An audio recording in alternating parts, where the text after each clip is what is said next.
یہ کالا قانون ہے جو ہماری مسجدوں کو، درگاہوں کو، خانقاہوں کو، ہمارے عاشور خانوں کو، امام باڑوں کو ہم سے چھیننے کے لیے بنایا گیا ہے۔ آپ نے مجھ سے قبل تمام ذمہ دار لوگوں سے ان کے بصیرت افروز خطابات کے ذریعے آپ نے سنا ہوگا کہ یہ قانون کیسا بنایا گیا ہے۔ اگر کوئی مسلمان آدیواسی ہوگا تو وہ اپنی جائیداد کو وقف نہیں کر سکے گا۔ وقف بائی یوزر ہے، جس کو سپریم کورٹ نے بابری مسجد کے مقدمے میں وقف بائی یوزر کو سپریم کورٹ نے اپیل کیا۔ آپ اس فیصلے کے خلاف غلط طریقے سے ایک قانون بناتے ہیں۔ آپ خواتین ہیں، اس قانون میں یہ بات لکھی گئی کہ اگر کوئی اپنی جائیداد کو وقف الاولاد کرنا چاہتا ہے اور وقف الاولاد کرے گا تو مودی کی حکومت یہ کہہ رہی ہے کہ بیٹی کا حق نہیں مارا جا سکتا۔ اب آپ خود اندازہ لگائیے کہ اگر کوئی اپنی جائیداد کو اللہ کو اس کا مالک بنا رہا ہے تو کہاں بیٹی کہاں بھائی، کہاں بیٹا کہاں بیٹی کہاں رشتہ دار؟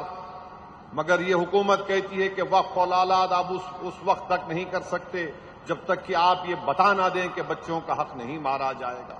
یہ عجیب و غریب بات ہے کہ جائیداد میری ہے ہندوستان کی آئین کی سیکشن 300 کے تحت۔ یہ قانون ایسا بنا دیا گیا کہ جتنے مساجد ہیں پورے ملک میں آثار قدیمہ کے تحت، اگر وہ پروٹیکٹڈ ہیں، اینشینٹ ہیں، تو اس کا مالک وقف نہیں رہے گا، اس کا مالک آثار قدیمہ بن جائے گا۔ آثار قدیمہ کے ایکٹ یہ کہتا ہے کہ اس جگہ کو جو آثار قدیمہ کے ماتحت ہے اس میں کوئی رد و بدل نہیں کیا جا سکتا اس کی تعمیراتی کام کر کے۔ ٹائٹل تو وقف بورڈ کے پاس رہے گی، مگر مودی نے کہہ دیا کہ نہیں، ٹائٹل مالک وقف بورڈ نہیں رہے گا، مالک بن جائے گا آثار قدیمہ۔ بتائیے آپ، یہ ظلم نہیں تو کیا ہے؟ پھر یہی تو سیکشن لایا گیا تھا جب لوک سبھا میں بحث ہو رہی تھی، اس دن اس امینڈمنٹ کو پیش کر دیا گیا۔ ہمارے ایک بھائی حمداللہ سعید کانگریس کے ایم پی ہیں، لکشدیپ کے ایم پی ہیں، آدیواسی ہیں۔ ان کے مرحوم والد 9 مرتبہ کے ایم پی تھے لوک سبھا اور راجیہ سبھا کے۔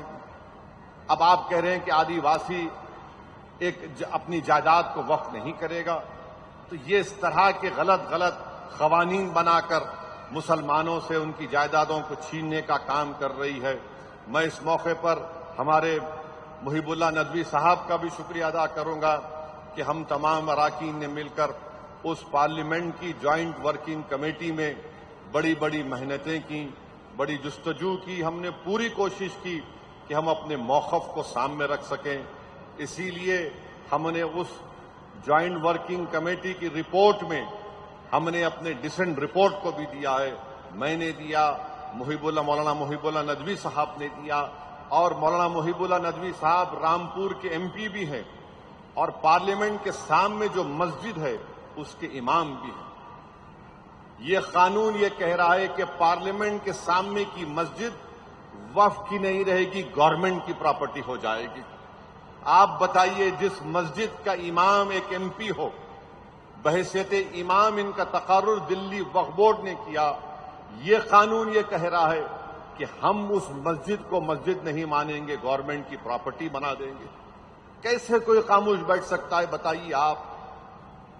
یہ حکومت آستھا کی بات کرتی ہے کہ ہماری آستھا مسجد میں نہیں ہے، کہ ہماری آستھا درگاہوں میں نہیں ہے، کہ ہماری آستھا یتیم خانوں میں نہیں ہے جو وقف کر دیے گئے، کہ ہماری آستھا عاشور خانوں میں نہیں ہے، امام باڑوں میں نہیں ہے، عیدگاہ میں نہیں ہے۔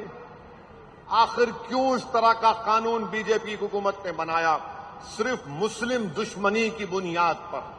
اس قانون سے وقف کی حفاظت نہیں ہوگی، اس قانون سے وقف کی آمدنی میں اضافہ نہیں ہوگا، اس قانون سے قابضین کو نہیں ہٹایا جا سکتا۔